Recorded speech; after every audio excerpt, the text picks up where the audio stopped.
Good afternoon, and welcome to another episode of Dojo Live.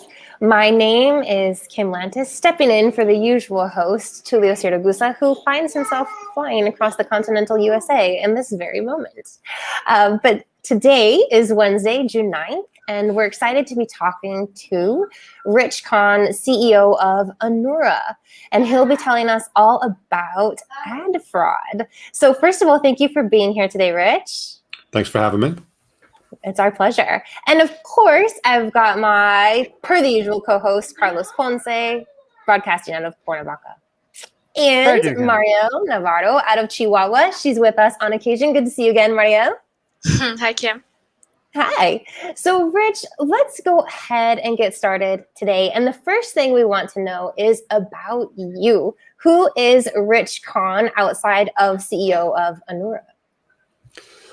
That's always an interesting question because, you know, as an entrepreneur, your whole life is dedicated to your business. So you try to find things outside of your business that, you know, define who you are. So I'm a father of four. Actually, my youngest is just about 21. I'm a private pilot. That became a little hobby of mine over the last couple of years. Me and my son went and got our pilot's licenses together, which was nice. I've been a developer. I wrote my first game when I was 9 years old. Been developing code ever since. 17 or 18 years of martial arts study. Let's see. I even got invited to the Olympics for martial arts, but turned it down. Going on at that point. Yeah, so there's a bunch of stuff and things that I do, but you know, my wife and I have been together since we're 15, so we're high school sweethearts. That's pretty much, you know, my back end. You seem like an extremely interesting and very well-rounded man. Congratulations. Well, like I said, thanks. Yeah. So why don't you walk us through the story of your professional history that led you to what is today Anura? Let's see. Well, my digital online career started in 1993, which predeceased the web browser. There was no web browser back then, so everything was techie, which was up my field at that point. And I was basically hooked on the internet. It was an email newsletter that I started. And I even remember getting an alert from Yahoo when they had their 10,000th listing, just to give you an example of time. My first web browser was Netscape 0.93 Alpha. So this was early, I think 1994-ish, I think is when that first came out. I'm at least old enough to visualize the Netscape icon, right? It was a capital N with like some spatial looking background, I think. Yeah, that's very nostalgic. Whenever I hear the word Netscape, it takes me back 20 years ago. Well, do you go back as far as Northern Lights? Right. The first search engine. Absolutely. Yeah. I mean, I got like vague, fuzzy memories of that, but yeah, you're right. Or Alta Vista, or all these different ones that came out. So, like I said, I was hooked on the internet from day one. I even did an ISP out of my house. I originally was developing websites in the mid '90s, and thought it'd be kind of cool to build an ISP in my house, and put 300 phone lines in my house, put a T1 into the house, and then just built the network so that people can log on to the internet using our system. In fact, when we did that, we were the first company on the East Coast to adopt the USR Robotics 56K modem technology. So for a very short stint of time, we were the fastest ISP on the East Coast, which was kind of cool. Let's see, that eventually became another company called Paid for Surf, where we used to pay people to surf the web. And the thing was just a typical .com success story, right? We basically launched it in December December of 99. And the first day we had like 500 signups, to sign up to get paid surfing the web. And by the end of the first month, so by the end of January 2020, we had over 30,000 members. By the end of the first 5 months, we did our first $1 million in ad sales. And by the end of the first quarter, we had an offer for $60 million on the company. So a 3-month-old company, valued at $60 million. And we had everything all lined up and ready to rock and roll for April 28th of 2000. And as we all know, April 14th is when the .com bubble burst. So the deal came off the table. And I just kind of built different companies from that point. playing in all different types of technology, typically in the marketing side. Even came across in the late 90s fraud. So I wrote some software, which was, I would say, was 69 lines of code that was able to identify fraud back then. Right. I'm assuming you was, need more lines of code nowadays. Yeah. When I stopped writing it myself, we were at 150,000 lines of code. And now it's way beyond that. Because once you start getting into machine learning and all that stuff, it gets crazy. Of course. Let's talk about Anura. Who is Anura? Let's see. Anura is actually, it's a relatively new company. It's only 4 years old. But the technology that built it, we started back in 2005. I was doing online marketing and driving traffic and realized that there was fraud in what I was buying. So I figured, look, I've got a marketing agency. I'm just going to run out, license a fraud technology and call it a day. And to my surprise, in 2005, there were no fraud solution companies out there. So as a developer, I wrote it myself. I figured, let me just write the code myself. I've done it before. Let's do it again and start using it. So which brings us to today's topic, actually, the biggest topic of the day. Carlos, would you like to introduce that for us? Absolutely. Happy to, Kim. Okay, so today's topic, as chosen by our guest, was how big of an issue is ad fraud?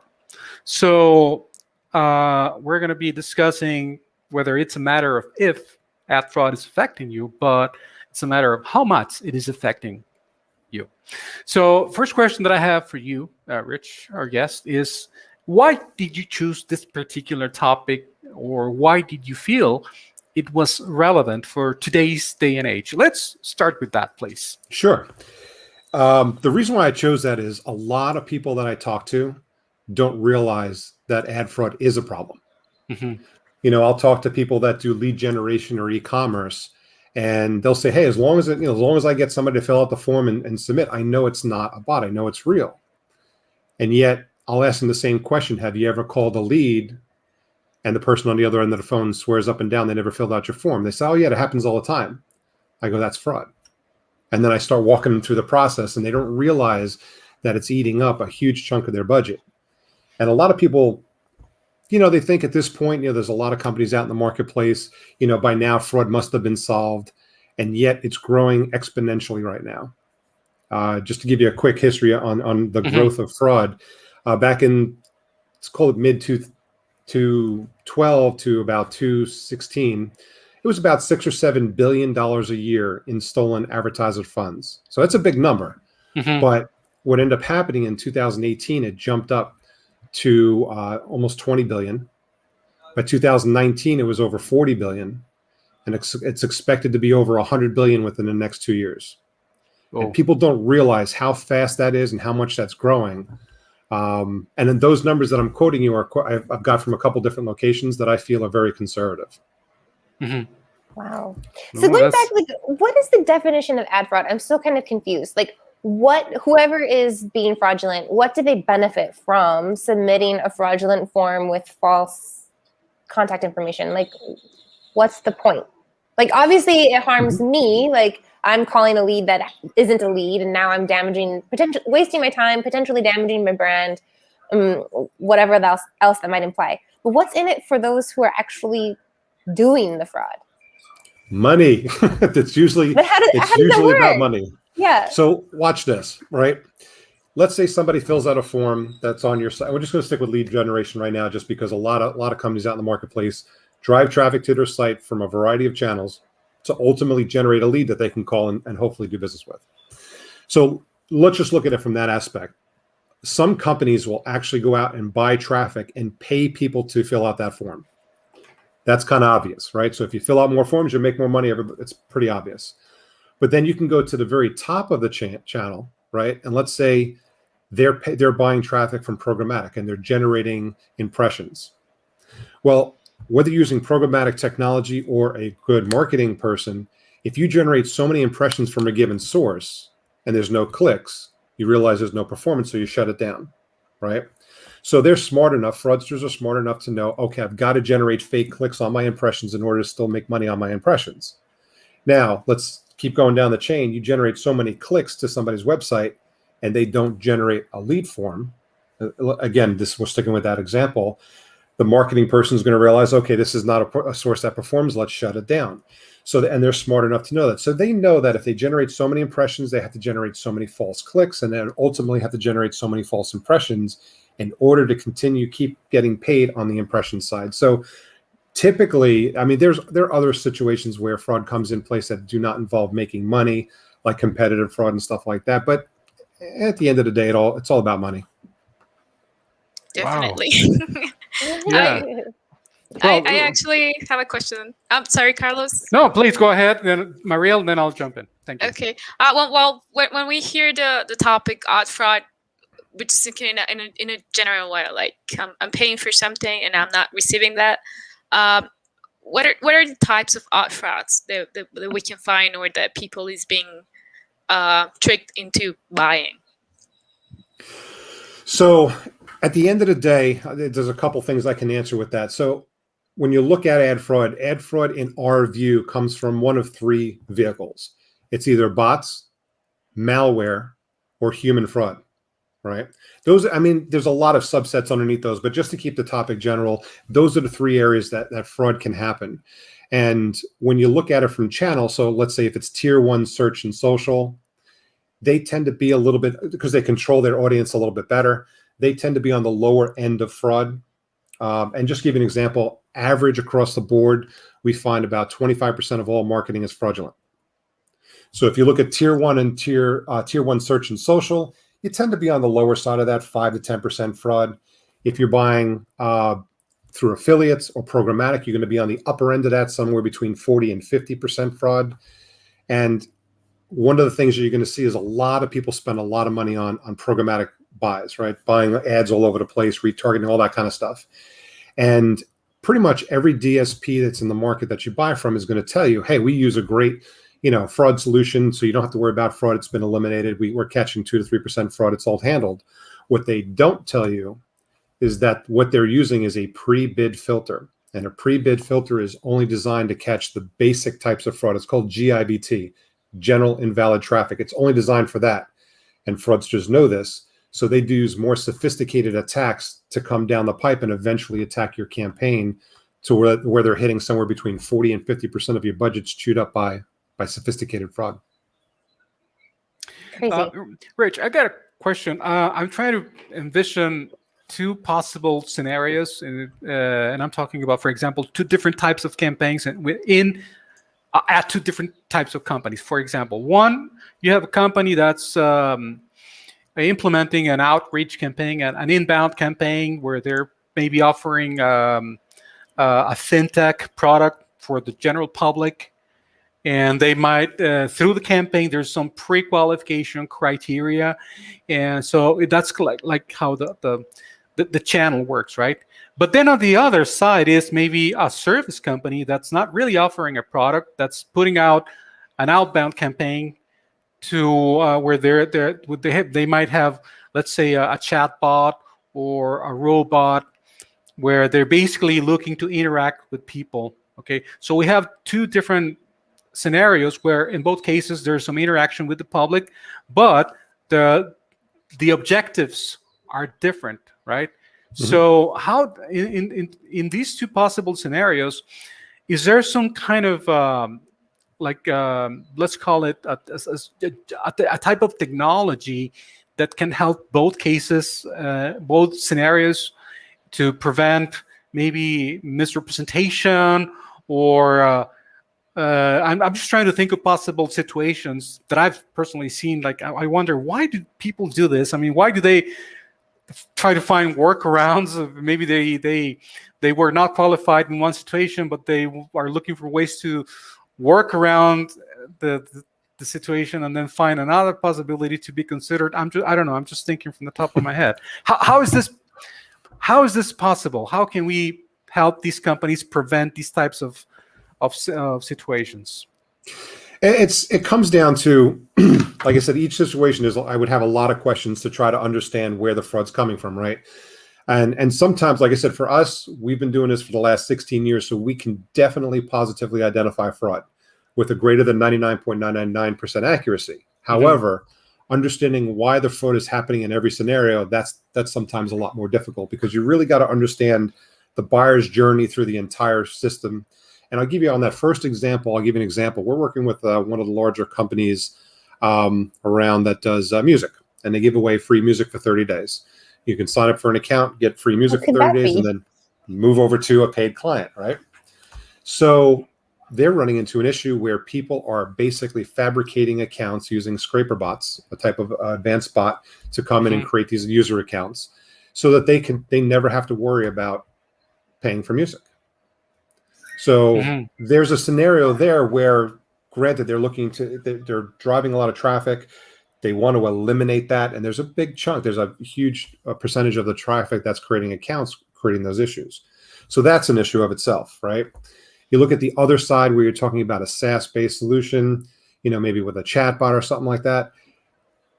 The interaction of typically going to the chatbots, there may not be a benefit. There may be, depends on this. There's a lot of questions you have to look at, the entire buyer's journey to find out where the benefit is. But again, the benefit is going to be somebody on that company's got to pay to drive marketing, right? Now, there is a scenario where we don't typically pay for marketing, so there's no technical benefit, I should say financial benefit to a fraudster for doing it, which would be organic traffic. So if you're doing content marketing and stuff like that and driving organic traffic, I always call it the free traffic of the internet, because you don't typically pay for it, but you pay a lot of money to generate it. So why would they do that? Well, I actually wrote an article for Forbes that talked about how organic traffic can get you sued. And the whole premise behind that is, I'm a fraudster, and there's a type of advanced bot that we've caught. What they do is they spin up the bot. The bot starts searching Google for, let's say if they're going to be targeting an insurance campaign, they start doing searches for insurances, not pounding it, but they're doing searches. They're clicking on organic listings. They're clicking on different things, and they're building their social profile over a period of 3 days. This one particular bot that we found. So they basically ramp up their volume throughout the day. They tater it down at night. They shut off at night like a person in that location would do. So now all that traffic that's been coming through organically is committed by a bot. Now, when they click on a link, they get to the site, they don't just drop. They want to make it look real. So when the bot gets to the site, they start clicking on things, bouncing around the site, maybe fill out a form. But all they're doing really is building that social profile for that particular bot, that user, right? Once they build up, and what we saw is after 3 days of doing this, they realize they have enough credentials to say I'm a real user, and then they go commit ad fraud, where they get paid usually for the next 30 to 60 minutes, because that's about how long a lot of fraud solutions take in the marketplace to be able to ramp up and catch them. So they get able to get past all these solutions, do their business, shut down, recycle, and start the process all over again. Now, what's scary is that it's a bot, which takes very little resources to run in the cloud. So you can spin up a cloud and then launch 10,000 or 100,000 of these bots simultaneously and have them all doing the same thing. So that when they're committing their fraud, they can generate tens of thousands of clicks in a very short period of time, which, a couple bucks a click adds up real quick. Oh, wow. So it's like you might not even be the end target. You're just a way to get to the means. Or means to get to the end, I guess. You just happen to be your use. Collateral damage, right? Yeah. That's really what it is. Yeah. Okay. So, Rich, we got an audience. We got a question from the audience here internally. The question is, are publishers still doing arbitrage? That was they say, well, it says that was such a source of fraud. What's the latest on that trend, please? There's still, the question is, are there blogs out there? Yes, right? Of course.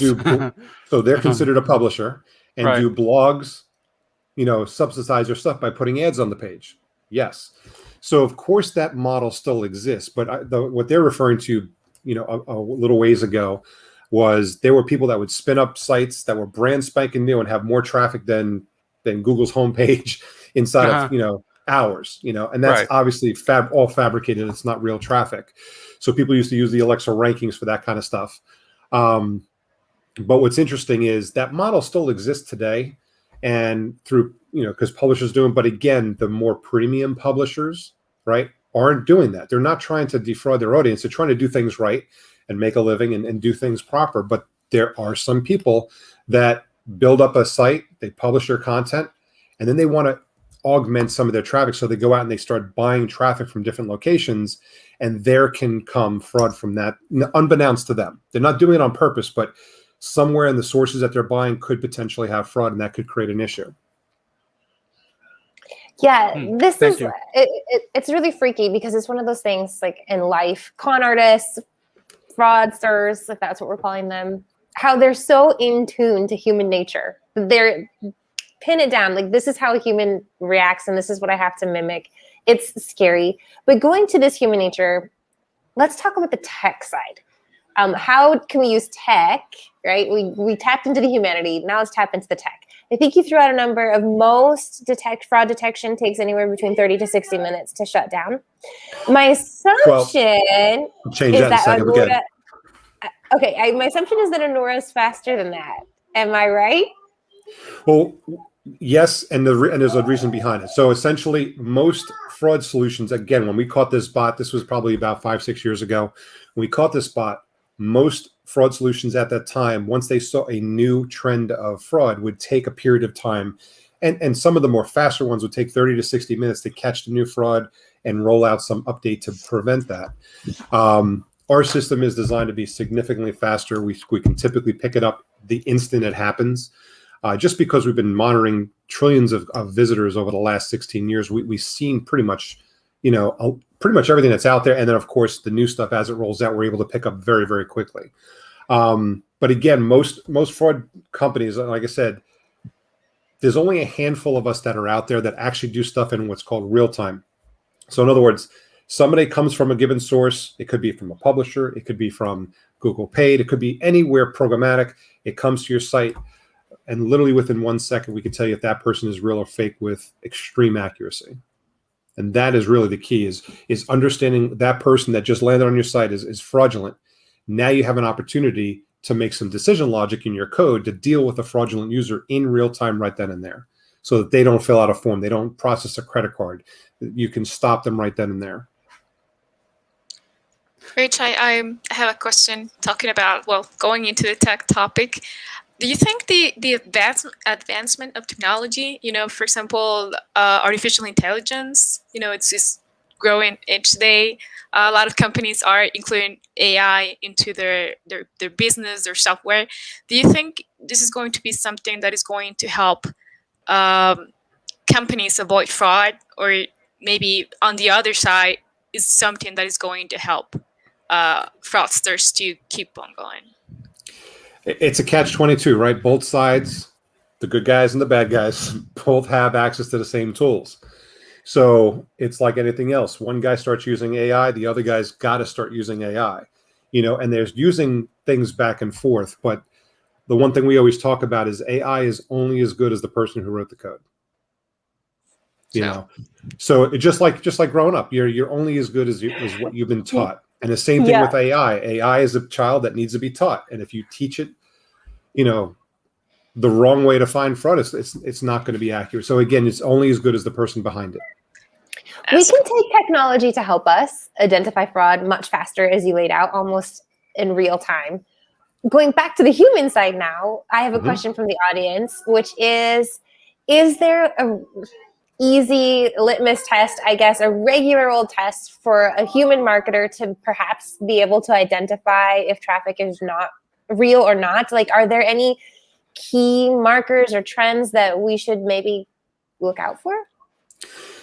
So, or is it just too much for a person to do? And it's different. It's varying degrees, right? So you have, I'll give you an example. We're using the lead generation tactic. Again, you're driving traffic to generate a lead.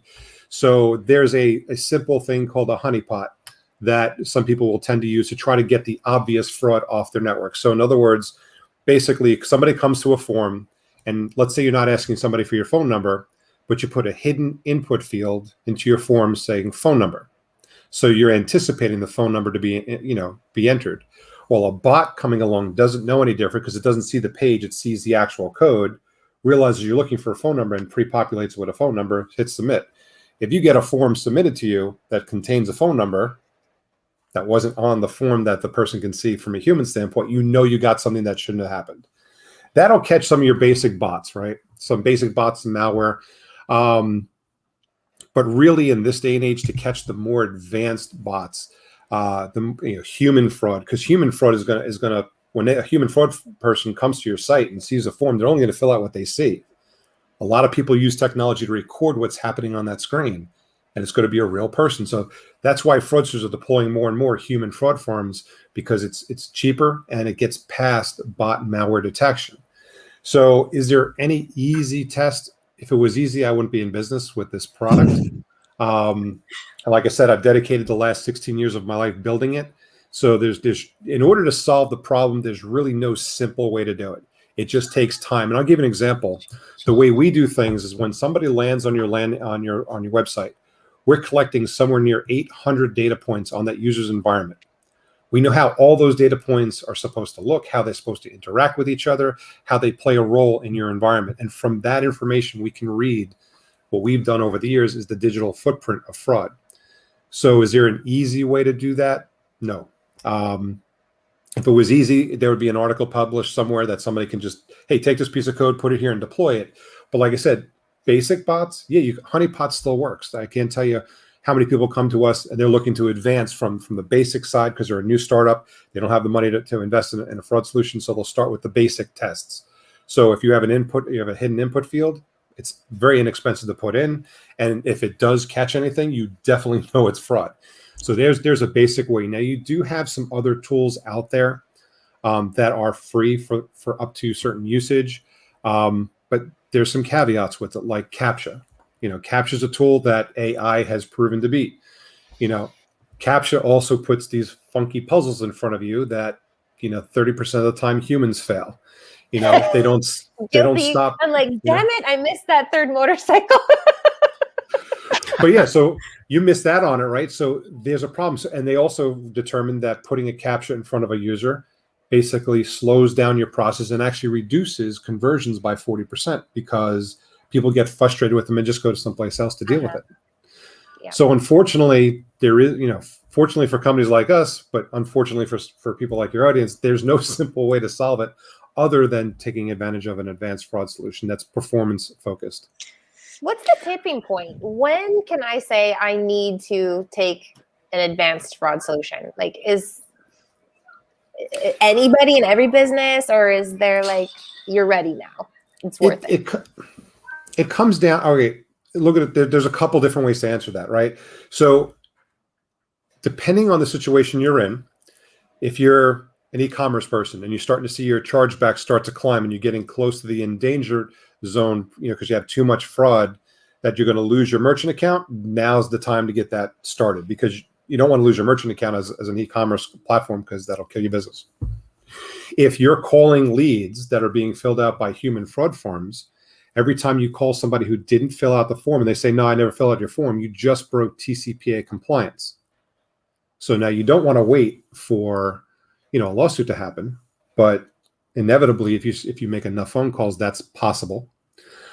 So it gets to the point when, like most of us out there offer free trials, right?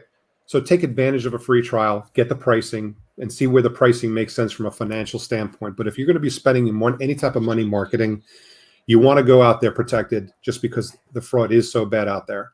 And theoretically, if the fraud solution is doing its job, it should make you or save you more money than what you're spending on the solution. That's typical ROI. That's where it should be. So hopefully that helps. Rich, I got a question from one of our teammates, Fausto from Sales and Marketing.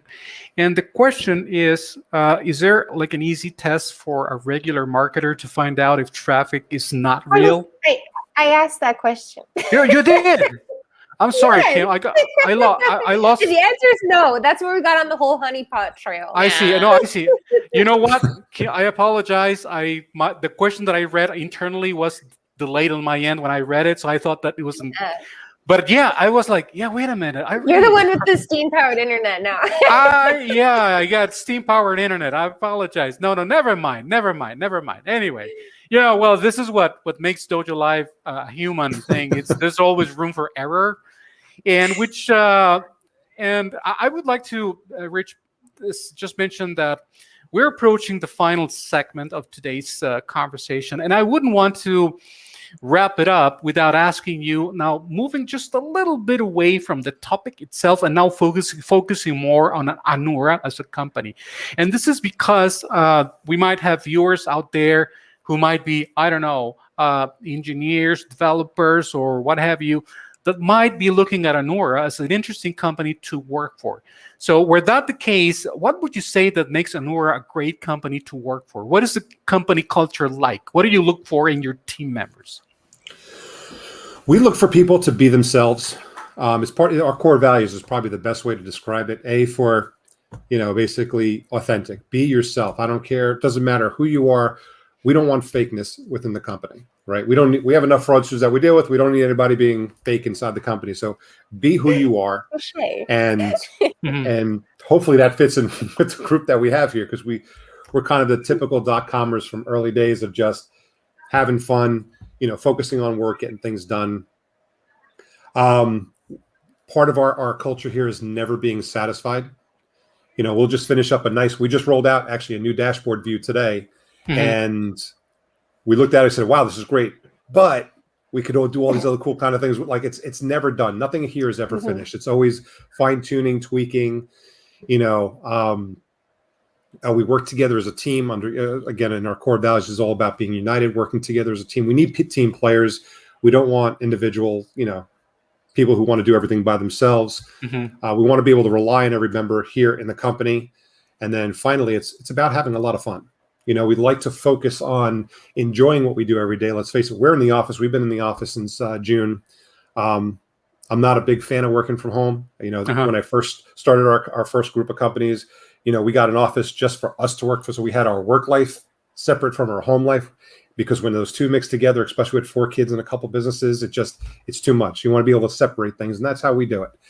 So those are the kind of things that we look for in team members, is just all about, being able to get the job done, being able to accomplish what we're looking for, and have some fun doing it. Appreciate it so much, Rich. All right. Well, it seems like we're about to wrap up, and I don't know. I'd like to close today's conversation with a simple request. If you were to share, Rich, some final words of wisdom with the audience about anything we've spoken about today, what would it be? The thing, again, just from a marketing standpoint, if you're out there spending money marketing, definitely get your traffic tested. Like I said, most companies like ourselves include a free trial, so you can benchmark, do you have a problem? Because that's the first question. Like I said, the topic of this is not a problem if you have a problem, it's how much. And that's the case. Right. I've never put somebody on who doesn't have fraud. They all have fraud. It's just what level of fraud do you have? Know where you stand, because again, your customers are going to hold you accountable to the traffic that you sell them if you're an agency, or your brand and your ROI is going to hold you accountable to what you're buying in the marketplace. So it's good to know what you're buying, where it's coming from, and get a good benchmark on where you are to make that decision when it's time to include a fraud solution in your path. Absolutely. Well, Rich, it's been a great pleasure to have you here today. And folks, for those of you who are watching, please stay tuned for this conversation, because it's going to be shared on our website, on DojoLive's website. All the information to Anura is going to be right there on the website, and of course to Rich Khan, the CEO. So, Rich, the only thing left for me to do is thank you big time for been with us today. So please stay with us as we wrap up. We're just going to make a quick announcement here. Tomorrow we're going to be having right here on Dojo Live, we're going to be speaking with Megan Killian, the Vice President of Marketing at Cachefly, which is a video technology company, and the topic is going to be uniting audiences through emerging video technology. So that's what we're going to be having right here on Dojo Live tomorrow at 12 p.m. Pacific. So join us tomorrow. Thanks, Rich. Thank you, Kim. And thank you, Mariela, as ever. Stay safe. Bye.